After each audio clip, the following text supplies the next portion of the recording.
Ed Schultz, you're in Lorain, Ohio, a classic steelmaking town, but yet the mills here are pretty much idled. As we go down the streets, the restaurants are closing, the places are boarded up. What's the story? What's happening to towns like Lorain?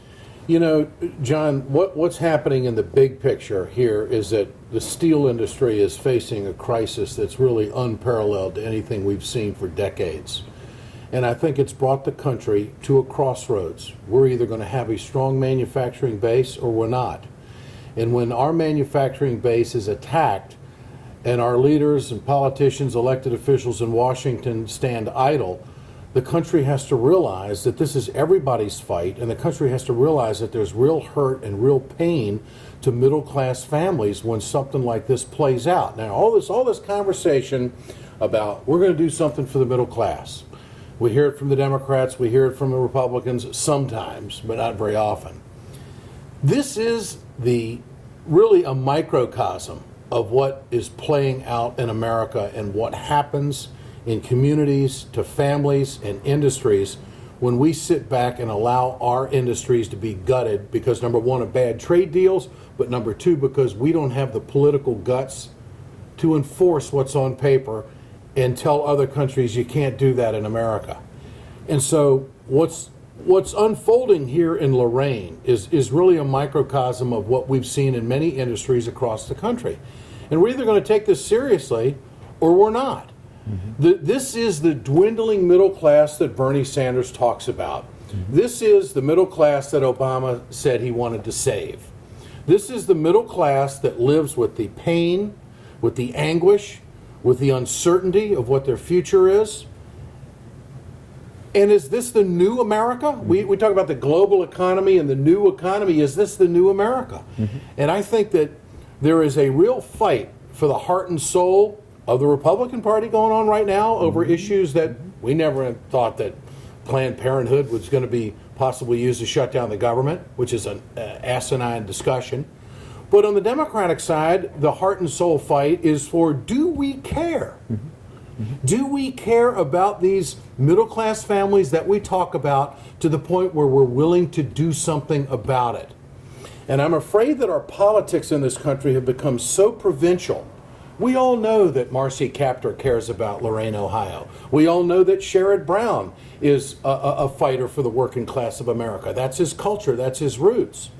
But what about the rest of them around the country? The rest of the Congress needs to recognize that this is the middle class. This is what's happening. And unless they act, it's just not it's just not a tax break or a tax incentive for somebody to go take a risk.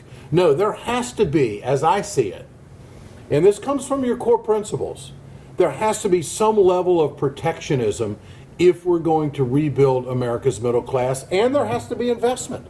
Mm-hmm. But this tearing down of industries through countries that we have deals with that aren't playing by the rules is one of the biggest freight trains that's driving through every community and tearing everything up. That's an important thing to keep on. Because, you know, we're here in Lorain, Ohio. Lorain is sort of emblematic of what's happened in the steel industry. But the truth is, you could go state by state across this country to Toledo and to Flint and to Kenosha and out to Butte, Montana, and then down, you know, just all across this country, you can find towns that are hurting because people in our government simply don't seem to be interested in taking the steps to make sure our core industries survive. Well, that's why Ohio, I think, is the breadbasket to the White House, is the pathway to the White House. Somebody has to go into these towns in America and convince these Americans that it's going to be different, that they actually are going to do something about it. The story here in Lorain, as I said, is a microcosm of what's happened. The bottom line here is that what we're seeing is other countries subsidizing their industries, dumping their excess product on our market, which is gutting American jobs. Now, they're not playing by the rules. They're violating international trade laws. And they're circumventing the laws that are on the books that everybody's supposed to play by. And so they're dumping, in this case, their excess steel on America. So what are we going to do about it? Because, you know, this is what Bernie Sanders talks about. This is what Trump talks about. This is what Trump says, that foreign countries are eating our lunch. I want to know what presidential candidate is going to come to Lorain, Ohio, and tell them that things are going to be different on their watch. Because we're at a critical stage right now. They're dumping product that is state-sponsored and subsidized below the cost of production, which is idling these plants across America. And I'm sitting in Lorain, Ohio, where they've done steel in this town for over 100 years. And that plant's idle today. And if America doesn't recognize that that's a problem, then we are fundamentally flawed for what our country stands for. And that's what this heart and soul fight for the middle class is all about. This is a story you don't see on the mainstream media. This isn't Washington-based. This isn't New York-based, because Wall Street obviously wants the cheapest price they can get. Middle America wants a quality job. Middle America wants a fighting chance. And if we play by the rules, and if we don't let other countries violate these international trade laws, and if we make sure that there's no excess dumping of their product, duty-free in some cases, then we have a chance to reversing this horrible cycle. But, and I don't speak for any union, although I advocate for all of them because I believe in what they do and what they stand for. Unions have been brought to the dance time and time again in election cycles, but they've had to dance with somebody else once they got to the dance. And we are at a critical stage right now in this country that organized labor, as I see it, and wage earners in this country, hold your powder dry until you absolutely know who's going to go to the firewall for you. And get a plan on exactly what they're going to do. Now, the head of China was here not long ago visiting with the president. I'd like to know if President Obama said, you know, you're dumping crappy steel on our market and you're gutting my jobs. I want to know why you're doing it. You can ask that question in 20 seconds. It's not being done. And so now what we're doing is going through the streets of Lorain. We're seeing boarded up businesses. We're seeing people who are now counting on a social safety net. We're seeing taxes being trashed by Republicans who want to cut everything. So I think this is a critical election. We say that all the time, but we've gone through, 2004, 2008, 12. Now we're at 16. We've heard almost 2 decades that we're going to do something about the middle class.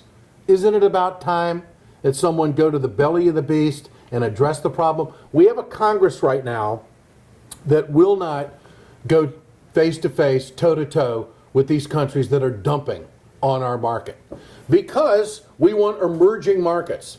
An emerging market is something that you can get really cheap anywhere in the world so you can drive Wall Street profits up. And they don't care about American families. They'll go to community college or they'll go in debt. They'll lose their home. You know what's really interesting? There was a recent survey out that shows that renting home space in America is skyrocketing. And we are now getting to a point in America, unlike we've ever seen before, that people can't afford their home. They're renting. And so we have a have and have not society that's starting to play out. We're not supporting the workers. We're not supporting the middle class or giving them the political teeth they need to compete in this global economy. This isn't about whether Americans are lazy. This isn't about whether Americans are skilled or whether Americans are smart enough. This is about Americans having the wind at their back so they can compete against any other worker in the world. And our enemy right now is Washington. They won't do anything about these countries that are violating the laws when it comes to fair trade.